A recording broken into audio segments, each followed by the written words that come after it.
What's up, guys? It's your favorite Kiwicoach. Today we're going to be talking about how to cure your hook. So there's many different ways players hit a hook out there. We're going to talk about a few motions, and we're also going to be talking about the ball flight laws behind them. So let's go do this thing.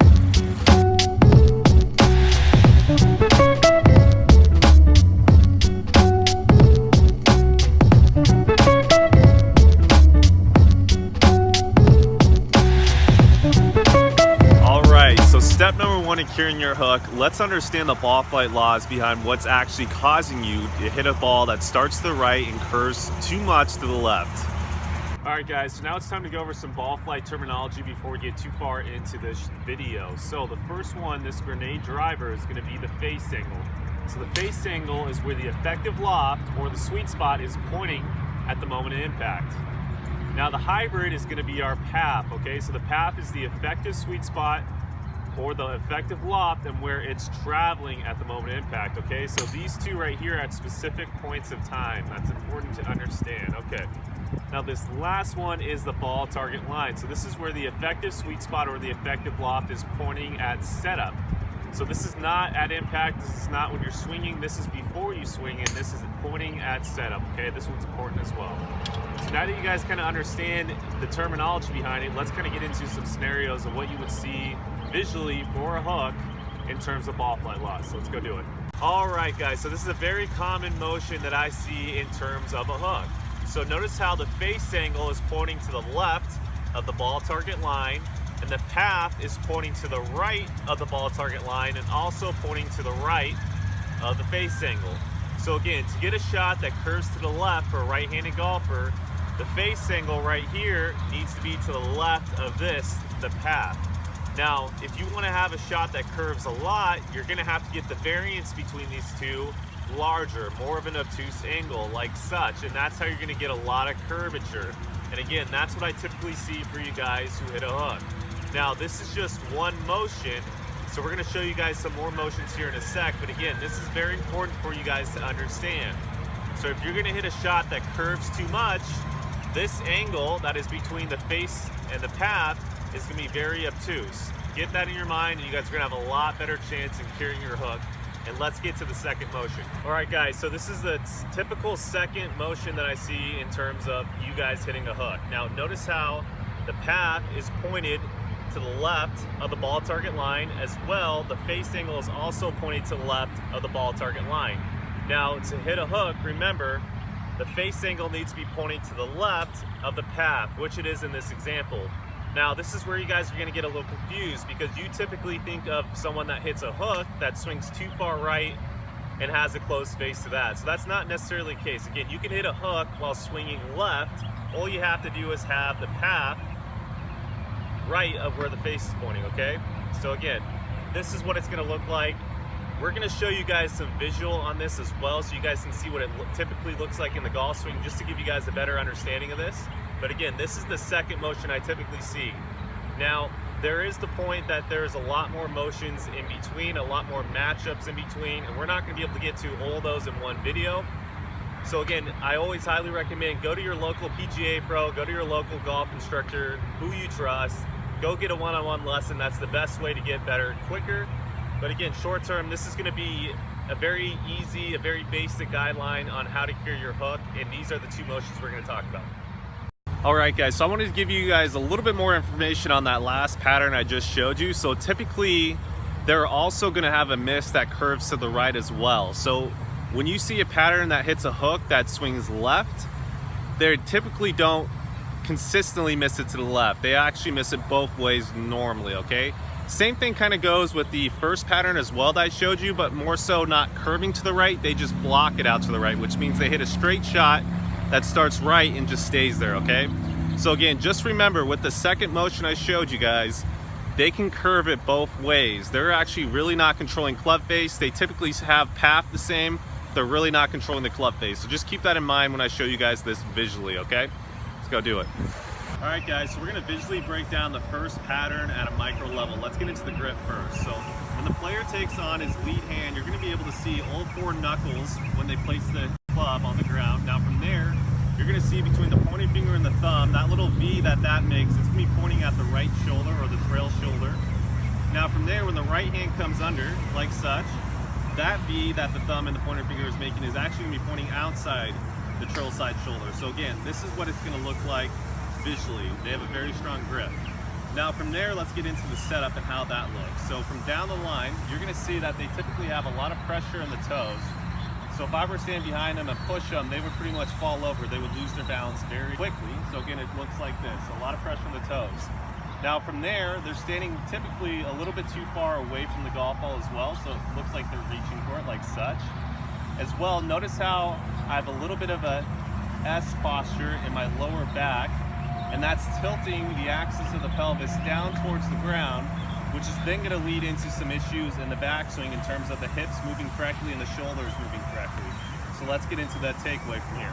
All right, so the first part of takeaways, we're going to talk about how the wrist angles work. Let's get into it real quick. So as they take it back, this right wrist is turning the doorknob to the right, as well as adding on that extension. The left wrist is going into that pronation feel, or also turning that doorknob to the right, and then it's actually going into flexion. So it's going to kind of look like this. So as they take it back, they get this look right here.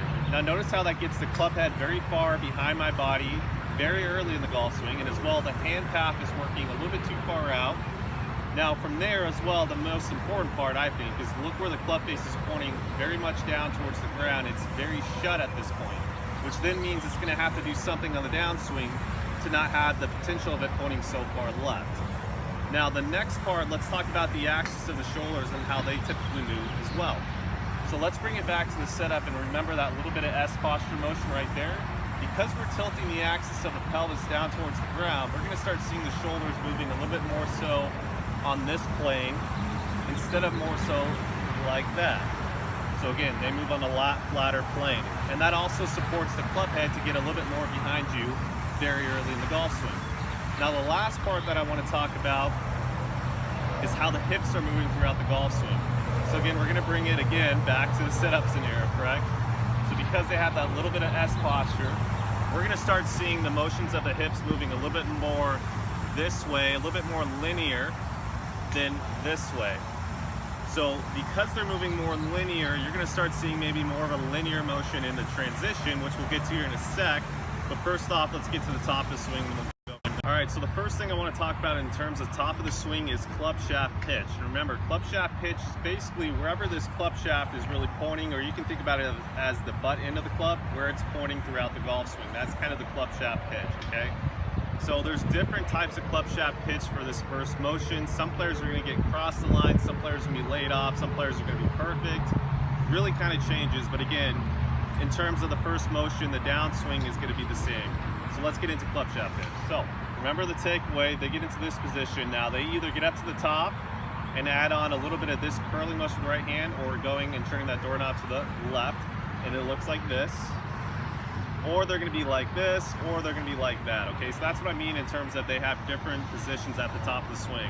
Doesn't really kind of necessarily matter. The main thing that to know is the club face is very shut at this position. That's kind of the main thing you guys should be focusing on. Now the second thing I want you to show is, again, just like in the takeaway, the shoulder axis at the top of the swing is going to be very flat.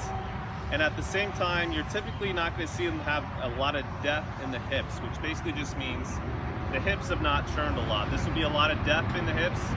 This would not be a lot of depth, okay? So those are the main points I want you to kind of start keying in on. Now again, the reason why they're not getting a lot of depth in the hips has to do with what they were doing in setup in terms of that little S posture. And whenever you tilt the axis of the pelvis down, it's very hard to make the hips move correctly in terms of rotation. It's easier for them to go that way. All right, so now let's start talking about the downswing motion, because this is the most important motion in terms of the first motion we're talking about. Let's go do it. All right, so no matter where they were in terms of club shaft pitch at the top of the swing or that P4 position, the downswing is going to look similar, so let's kind of get into it. So as they get up to the top of the swing, flat shoulder axis, very shut face, the first motion you're going to see is that they're going to have hands fall very much behind them like such. Now from here, as they're doing that, from the face-on view, you're going to start seeing a lot of this motion as well. So they're bumping the hips a lot linear, and as well the left side pelvis is a lot higher than the right. Now once they do that, they typically drop the right shoulder like such very early, which gets hands even more behind them. And now they're in the position to get into that early extension look that you guys all dread and don't want to get into, okay? All right, guys, so we're gonna talk about the second motion and what it looks like visually. Let's start out with the grip.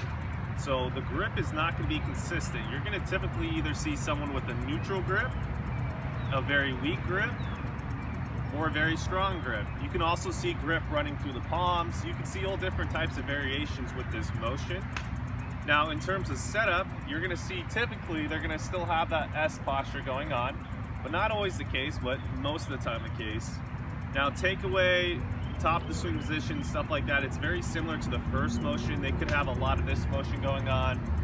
They could have a lot of this motion going on, right, like the first one. It's really kind of individual to the player. So I'm gonna skip over those parts and not really go visually into them and break them down at a micro level, because they really do differ for this motion. But the downswing is what I want to focus in on and kind of key on a few things, okay? So as they take it up to the top, instead of having hands fall behind them and right shoulder dropping like this with the bump, you're actually going to see hand path work very far out towards the golf ball, steepen the shaft. So again, the shaft is perpendicular to the ground.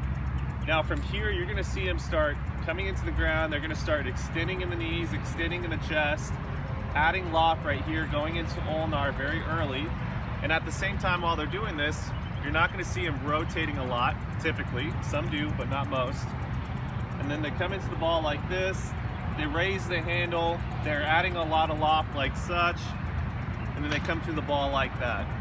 Now with this player, like I said, in terms of the ball flight law part, they can have a double miss. So they can actually hold face off like this and miss right, or last second they can flip it over left, okay? But you do see a lot of players hit a hook with that pattern, having hand path work out, steep, and then flip. So that's why I wanted to bring it up. So now that you guys kind of have an understanding of the visual of all these things, in part 2 of this video, we're gonna be talking about how to hear each visual, okay? Now I also wanted to end this video with a little side note that there's a lot of individual matchups in between these two categories, right? So I broke it up into 2 main visuals and 2 main ball flight laws that I typically see in terms of players hitting a hook. But again, there's, like I said, a lot more in between those. There's a lot more matchups. So again, go see yourself a PGA professional, go see your local golf instructor, get a one-on-one lesson. That's the best way you can get better. But in the meantime, enjoy the video, or hope you enjoy the video, and then stay tuned for part 2.